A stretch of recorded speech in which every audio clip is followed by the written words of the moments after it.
আজ একটা আমরা লাইফ সেভিং কিট বা যে তিনটি ওষুধ আমরা পকেটে রাখলে একটা হার্ট অ্যাটাক পেশেন্টের লাইফ সেভ করতে পারি সেই বিষয় নিয়ে আলোচনা করব। ফার্স্ট মেডিসিন হচ্ছে অ্যাসপিরিন। এটা আমরা 75 মিলিগ্রাম 4টে ট্যাবলেট, অথবা নন এন্টেরিক ফর্মুলেশন অফ অ্যাসপিরিন যেটা 325 মিলিগ্রাম ট্যাবলেট পাওয়া যায় সেটা। সেকেন্ড মেডিসিন হচ্ছে ক্লোপিডোগ্রেল, 75 মিলিগ্রাম 4টে ট্যাবলেট। এবং থার্ড মেডিসিন হচ্ছে অ্যাটোরভাস্টেটিন 80 মিলিগ্রাম। আমরা যদি পেশেন্টকে বলি কোনো কারণে হার্ট অ্যাটাকের সাইন সিমটমস নিয়ে প্রেজেন্ট করে, ধরুন বুকে প্রচণ্ড ব্যথা হচ্ছে, সেন্ট্রাল চেস্ট পেন, জাস্ট পেনটা রেডিয়েট করছে জ পর্যন্ত, বা বাঁ হাতের ভিতর দিক দিয়ে রেডিয়েট করছে, বা আপার অ্যাবডোমেনে রেডিয়েট করছে, ব্যাকে রেডিয়েট করছে, এবং কিছুতেই কমছে না, যেন একটা ইমপেন্ডিং ডুম বা যেন একদম শ্বাস প্রশ্বাস চলে যাবে এইরকম একটা ফিলিংস হচ্ছে।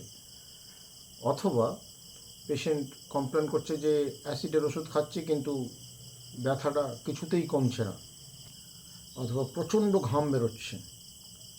সেই সব ক্ষেত্রে আমরা বলি অ্যাসপিরিন 75 মিলিগ্রাম 4টে ট্যাবলেট চিবিয়ে খাওয়ার জন্য, এবং ক্লোপিডোগ্রেল 75 মিলিগ্রাম 4টে ট্যাবলেট চিবিয়ে খাওয়ার জন্য, এবং অ্যাটোরভাস্টেটিন 80 মিলিগ্রাম চিবিয়ে। তাহলে অ্যাসপিরিন 300 মিলিগ্রাম এবং ক্লোপিডোগ্রেল 300 মিলিগ্রাম চিবিয়ে খেতে হবে, এবং অ্যাটোরভাস্টেটিন 80 মিলিগ্রাম আপনাকে গিলে খেতে হবে। যদি আপনি এটাই খেতে পারেন তাহলে কিন্তু এটা অনেকটা লাইফ সেভিং। এবং হার্ট অ্যাটাকের জন্য যে হার্টের যে আমাদের ক্ষতি হয়, ধরুন অ্যান্টিরিয়র ওয়াল বা পোস্টেরিয়র ওয়াল বা ইনফিরিয়র ওয়াল, সেই ক্ষতির হাত থেকে বাঁচিয়ে তোলে বা লাইফ সেভ করতে সাহায্য করে। এবার প্রশ্ন হলো, এই তিনটে মেডিসিনের কস্ট কিন্তু খুব একটা বেশি নয়, 15, 20 বা 25 টাকার মধ্যেই পাওয়া যায় বিভিন্ন জায়গায়। যদি কোনো কারণে এক্সপায়ারও হয়ে যায়, এটা কিন্তু আপনার পকেট মানি যেমন আমরা খরচ করি সেভাবে যদি খরচ করি, তাতেও কিন্তু বিপদের সময় আপনাকে কিন্তু রক্ষা করবে। এবার আসি যে কোন ধরনের পেশেন্ট এই লাইফ সেভিং কিট সব সময় পকেটে রাখবে এবং সে যেখানেই যাবে নিয়ে ঘুরে বেড়াবে। ফার্স্ট হচ্ছে পেশেন্টের যদি রিস্ক ফ্যাক্টর থাকে। রিস্ক ফ্যাক্টর কীরকম? পেশেন্ট হচ্ছে ডায়াবেটিক, পেশেন্টের হাইপারটেনসিভ বা প্রেশারের সে ওষুধ খায়,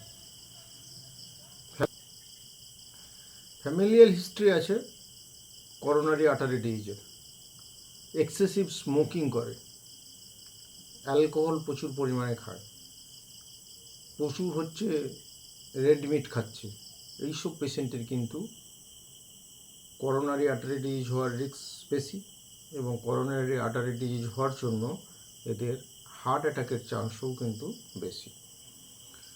সুতরাং যদি 15 থেকে 20 টাকা যদি আপনার ওষুধ নষ্টও হয়, কিন্তু যদি আপনি পকেটে রেখে দেন, এটা কিন্তু আপনার একটা লাইফ সেভিং হিসেবে কাজ করবে। ইয়ং পেশেন্টদের ক্ষেত্রেও এই যে আমরা লোডিং ডোজটা বললাম, 75 বছরের নিচে ডোজটা কিন্তু এরকমই, 75 বছরের উপরে যখন হয় তখন ডোজটা একটু চেঞ্জ হয়। বাট ইয়ং পেশেন্টদেরও কিন্তু যারা ডায়াবেটিক, হাইপারটেনসিভ বা স্মোকার, চেন স্মোকার, অথবা অ্যালকোহল ইনটেক প্রচুর করে বা প্রচুর পরিমাণে রেড মিট খায়, তাদের কিন্তু রাখা উচিত। কারণ এখন যা স্ট্যাটিস্টিক্স দেখা যাচ্ছে, ইয়ং পেশেন্টদেরও কিন্তু প্রচুর পরিমাণে হার্ট অ্যাটাকের সম্ভাবনা বেড়ে যাচ্ছে।